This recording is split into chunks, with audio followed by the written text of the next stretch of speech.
In the spring of 1918, the United States Army was still finding its footing in a war that had already devoured millions of lives. Europe had been bleeding for nearly 4 years, and the Western Front was a scar across France. Trenches filled with mud, wire, gas, and the remains of men who never made it out. For the American public back home, the war was still something distant, filtered through newspaper headlines and grainy photographs. But for the young men arriving in France, many barely out of high school, the reality hit immediately and without mercy. When American troops first arrived, they were not yet seen as equals by their European allies. French and British commanders, hardened by years of trench warfare, quietly doubted whether these fresh, inexperienced Americans could survive modern industrial combat. The U.S. Army was large in numbers, but green in experience. Many soldiers had trained for only a few months. Officers were learning on the job. Equipment was often outdated or unfamiliar. Yet despite all this, expectations were enormous. America had entered the war late, but now it was expected to tip the balance. The German army knew this too. In early 1918, Germany launched a massive spring offensive, determined to break the Allied lines before American strength could fully arrive. German troops smashed through British positions and threatened to reach Paris. The situation was desperate. Every village, every ridge, every crossroads suddenly mattered. The Allies needed proof that the Americans could fight, hold ground, and attack under fire. That proof would be demanded at a small, unremarkable village called Cantigny. Cantigny sat on a low rise in northern France, overlooking open fields that gave German artillery clear lines of fire. The village itself was little more than stone houses and shattered walls, already battered by years of shelling, but its position made it strategically valuable. The Germans had fortified it heavily with machine gun nests, concrete bunkers, trenches, and pre-registered artillery coordinates. Any assault would be met with instant and devastating fire. For the Americans, Cantigny would be their first true test. Not a raid, not a supporting role, but a full-scale offensive where they would attack, seize enemy ground, and hold it against inevitable counterattacks. The responsibility fell to the 1st Infantry Division, known as the Big Red One. These were some of the earliest American troops to arrive in France. They had trained hard, drilled endlessly, and absorbed lessons from French veterans of Verdun. But training was not war. No amount of preparation could fully simulate the chaos of artillery barrages, the scream of incoming shells, or the paralyzing fear of crossing open ground under machine gun fire. As the attack date approached, American soldiers moved into forward positions under cover of darkness. The ground shook constantly from distant bombardments. Gas alarms wailed unpredictably, forcing men to sleep in masks, never fully resting. The smell of death hung in the air. Cordite, rot, and damp earth mixed together. Many soldiers wrote letters home that night, unsure if they would ever be read. What made Cantigny especially dangerous was what everyone knew would come after the initial assault. The Germans were experts at counterattacks. They would not surrender the village quietly. If the Americans took Cantigny, they would face repeated violent attempts to retake it, supported by artillery, gas shells, and stormtroops trained to infiltrate weak points. Holding the ground would be just as deadly as taking it. Behind the lines, American commanders understood what was at stake. This was not just a battlefield objective. This was about reputation, confidence, and credibility. A failure at Cantigny would reinforce every doubt about American readiness. A success, however, would announce to the world that the United States Army was no longer a supporting force, but a decisive one. As dawn approached on May 28, 1918, the men of the Big Red One checked their rifles, adjusted their packs, and waited. Artillery guns behind them were already loaded, their barrels aimed at German positions. Tanks, still a new and unreliable weapon, idled nearby, engines rumbling softly. The plan was ambitious, carefully timed, and brutally simple. A massive artillery barrage, followed by an infantry advance straight into the village. There would be no retreat once it began. For the American soldiers crouched in their trenches, Cantigny was no longer just a dot on a map. It was the place where America would either prove itself or pay for its inexperience in blood. Just before dawn on May 28, 1918, the stillness around Cantigny shattered. American artillery erupted in a thunder that rolled across the fields of northern France. Hundreds of guns opened fire almost simultaneously, their shells screaming overhead and slamming into German positions with crushing force. For nearly an hour, the bombardment pounded the village, tearing apart buildings, collapsing trenches, and burying machine gun nests beneath the earth and stone. This was not a hesitant opening. It was a declaration. America had come to attack. For the soldiers of the 1st Infantry Division waiting in the trenches, the barrage was both reassuring and terrifying. It meant the plan was moving forward, but it also meant there was no turning back. The ground shook beneath their boots. Dirt and debris rained down even on friendly lines. Men shouted last-minute instructions, tightened chin straps, and checked bayonets with shaking hands. Some whispered prayers. Others stared silently at the ladder in front of them, knowing that in moments they would climb into history. When the whistles blew, American infantry went over the top. They advanced behind a carefully timed creeping barrage, designed to move forward just ahead of them, smashing German defenses while giving the attackers a narrow window of protection. It was a complex maneuver, especially for an army still new to modern warfare. If the soldiers moved too fast, they risked being hit by their own artillery. Too slow, and German machine gunners would recover and cut them down. Almost immediately, the reality of battle replaced theory. Smoke and dust choked the air, reducing visibility to just a few yards. Shell craters filled with water and mud swallowed boots and legs, dragging men down as bullets cracked overhead. German survivors emerged from bunkers, firing from shattered buildings and hidden trenches. The battlefield dissolved into chaos, shouts, explosions, and the constant rattle of machine guns. American units pressed forward anyway. Tanks rumbled alongside the infantry, lumbering beasts meant to crush wire and silence enemy positions. Some performed exactly as hoped, rolling straight into German strongpoints and blasting them at close range. Others broke down, were hit by artillery, or became stuck in shell holes, forcing infantry to advance without their protection. The soldiers learned quickly that nothing in this war was guaranteed. House by house, trench by trench, the Americans fought their way into Cantigny. The village was already a ruin, but now it became a killing ground. German defenders fired from cellars, rubble piles, and concealed dugouts. Close combat erupted in alleys and shattered rooms, with grenades, rifles, and bayonets deciding who lived and who fell. For many Americans, this was their first experience fighting an enemy they could see. Close enough to hear shouting in German, close enough to see fear and desperation in another man's eyes. Despite losses, the momentum held. By mid-morning, American flags were raised over key positions in the village. Cantigny was in U.S. hands, but victory was far from secure. Every officer and soldier understood the next phase would be the most dangerous. The Germans would counterattack. They always did. Almost immediately, German artillery began to answer. Shells crashed into Cantigny with relentless precision, tearing through newly captured positions. Gas shells followed, spreading choking clouds that forced Americans to scramble for masks while still under fire. Communication lines were cut. Runners were killed.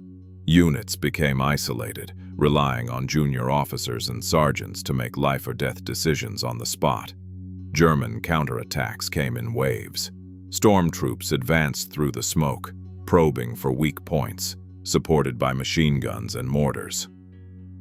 At several moments, American lines bent dangerously. Inexperienced troops faced veteran German soldiers who had survived years of trench warfare. Yet instead of collapsing, the Americans adapted. They dug in fast, repositioned machine guns, and called for artillery support, with a confidence that surprised even their allies. What made the difference was preparation and determination. The Americans had rehearsed holding ground under pressure. They had stockpiled ammunition, food, and water in anticipation of isolation. Most importantly, they refused to give back what they had taken. Every counterattack was met with rifle fire, grenades, and stubborn resistance. By nightfall, Cantigny remained American. The cost had been real. Casualties were heavy. Medics worked non-stop, dragging wounded men out of rubble and shell holes under continuing fire. The village burned in places, lit by flares and explosions that turned night into a flickering nightmare. But the line held. For the first time in the war, the United States Army had launched a major offensive, seized enemy ground, and refused to let go. Word of the success traveled quickly up the chain of command, and just as fast across the Atlantic. Cantigny was more than a tactical victory. It was proof. America had gone on the attack and survived. Taking Cantigny had been brutal. Holding it was worse. Once the initial shock of the American assault wore off, the German army responded exactly as expected, methodically, violently, and without mercy. German commanders could not allow an American victory to stand uncontested. Cantigny was supposed to be a strong point, not a symbol of failure. If the village remained in U.S. hands, it would send a dangerous message across the front. The Americans were no longer just arriving. They were capable of attacking and holding ground, so the counterattacks intensified. German artillery pounded Cantigny day and night. Shells crashed into rubble that had already been destroyed once before, pulverizing stone into dust and filling the air with choking smoke. High explosive rounds collapsed shallow American trenches. Gas shells followed, releasing clouds that drifted unpredictably with the wind. Soldiers were forced to fight in gas masks for hours at a time, their vision blurred, breathing labored, sweat pooling inside rubber seals as explosions shook the ground beneath them. Sleep became impossible. Men learned to doze in minutes-long bursts, rifles clutched in their hands, helmets never removed. Any lull in shelling could end instantly with another barrage. The wounded lay everywhere, some crying out, others silent, waiting for medics who risked their lives crossing open ground under fire. Every step through Cantigny meant navigating broken bodies, shattered weapons, and debris still warm from recent blasts. German infantry assaults followed the shelling. Storm troops advanced through smoke and shell holes, attempting to infiltrate American lines and exploit gaps. At several points, German soldiers pushed dangerously close to retaking sections of the village. Machine guns overheated from constant firing, rifles jammed with dirt and debris. Ammunition ran low. Communication with rear units was often cut, forcing junior officers and non-commissioned officers to act on instinct and training alone. This was the moment when inexperience should have broken the Americans. Instead, it hardened them. Small unit leadership made the difference. Sergeants took command when officers fell. Runners volunteered to carry messages, knowing the odds were against them. Machine gun teams repositioned under fire, dragging heavy weapons through rubble to cover exposed approaches. Artillery observers, often operating from partially collapsed buildings, called in fire missions with deadly precision, sometimes bringing shells within yards of their own positions to stop German advances. The Americans learned quickly that survival depended on aggression. When German troops gained a foothold, American counterattacks were launched immediately. These were not large, sweeping assaults, but desperate, close-range fights. Grenades thrown down stairwells, bayonets used in smoke-filled rooms, rifle butts swung in tight quarters. The fighting was personal and unforgiving. There was no glory here, only the relentless demand to hold one more hour, one more position, one more street. German forces were stunned by the resistance. They had expected raw troops to crack under sustained pressure. Instead, they encountered soldiers who adapted rapidly, learned from mistakes, and refused to retreat. American artillery support remained constant, disrupting German assembly areas and preventing large-scale assaults from forming. Every failed counterattack cost the Germans men they could not easily replace. By the third day, the battlefield around Cantigny had become a graveyard. Bodies lay in shell holes and ruined buildings, sometimes untouched, because retrieving them meant exposure to sniper fire. The stench of death mixed with gas residue and burned wood. Water supplies were contaminated. Food arrived sporadically, often cold and soaked from rain and mud. Yet morale held. The men knew they were doing something no American army had done before on this scale. They were proving themselves under the worst conditions imaginable. Allied observers took note. French and British officers who had once doubted American readiness now watched with growing respect. The Americans were not perfect. They made mistakes. They suffered heavy losses. But they held Cantigny against everything the German army threw at them. For the soldiers themselves, something had changed. Cantigny stripped away illusions. War was no longer theoretical. It was exhaustion, fear, and the constant awareness that survival depended on the man beside you. Bonds formed that would last a lifetime or end in moments under artillery fire. These men were no longer untested recruits. They were veterans now, forged in combat. When German attacks finally began to fade, it wasn't because the Americans had been wiped out. It was because the Germans had failed. Cantigny remained in American hands, and with that, the U.S. Army crossed a line from which there was no turning back. When the guns finally began to fall silent around Cantigny, the village itself barely resembled a victory. It was a heap of shattered stone, burned-out buildings, and torn earth, surrounded by shell holes filled with water and bodies. There were no triumphant parades, no cheering crowds, only exhausted American soldiers clinging to ruined positions, knowing that they were still within range of enemy guns. But despite the devastation, Cantigny had become something far greater than a ruined French village. It had become a turning point. For the first time in World War I, the United States Army had planned, launched, and sustained a successful offensive against a hardened German force. This was not a symbolic action or a limited raid. Cantigny was seized, defended, and held under repeated counterattacks. The Germans tried to break the Americans with artillery, gas, infiltration tactics, and veteran assault troops, and failed. That fact alone reshaped how the war was fought from that moment on. The cost had been heavy. Hundreds of Americans were killed or wounded in just a few days of fighting. Many of those men would never return home. Their sacrifice was paid in blood, fear, and exhaustion. Yet their suffering was not meaningless. Cantigny proved that American soldiers could endure the same horrors that had broken armies before them, and keep fighting. Word of the victory spread quickly. Allied commanders who had once questioned whether Americans were ready for frontline combat now reconsidered their assumptions. French officers openly praised the discipline and determination shown at Cantigny. British leaders, hardened by years of slaughter on the Western Front, acknowledged that the Americans were no longer a future force. They were a present one. From that point forward, U.S. divisions would be given larger, more dangerous responsibilities. The psychological impact was just as important.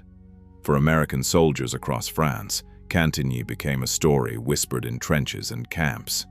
It was proof that the enemy could be beaten, that the German army was not invincible, that Americans, even new to the war, could face machine guns, artillery, and gas, and hold their ground. Confidence spread, not as blind optimism, but as hard-earned belief, forged under fire. Back in the United States, Cantigny carried immense symbolic weight. Newspapers reported the success with pride. Families who had sent sons overseas saw evidence that those sacrifices mattered. America had not entered the war, only to learn and suffer.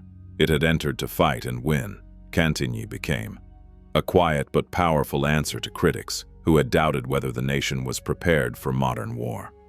More importantly, Cantigny set a precedent. The tactics refined there, combined artillery, infantry coordination, the use of tanks, rapid consolidation of captured ground, would be applied again and again in larger battles. Just months later, American forces would fight at Saint-Mihiel and the Meuse-Argonne on a scale that dwarfed Cantigny. Those later victories were built on lessons learned in this first bloody test. For the men who fought there, Cantigny never faded. Long after the war ended, veterans remembered the sound of the opening barrage, the chaos of advancing through smoke, the terror of German counterattacks, and the grim determination to hold on, no matter the cost. Many said Cantigny was where they truly became soldiers, not because they wanted to, but because they had no other choice. Cantigny also changed how America saw itself.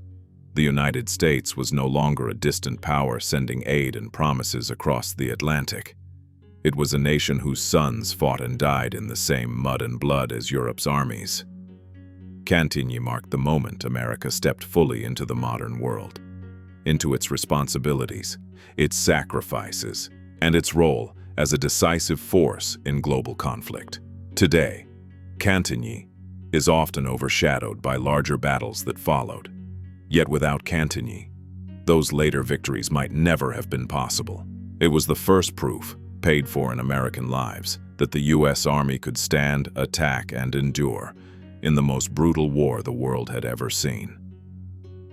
At Cantigny, America didn't just take a village, it took its place on the world stage and never gave it back.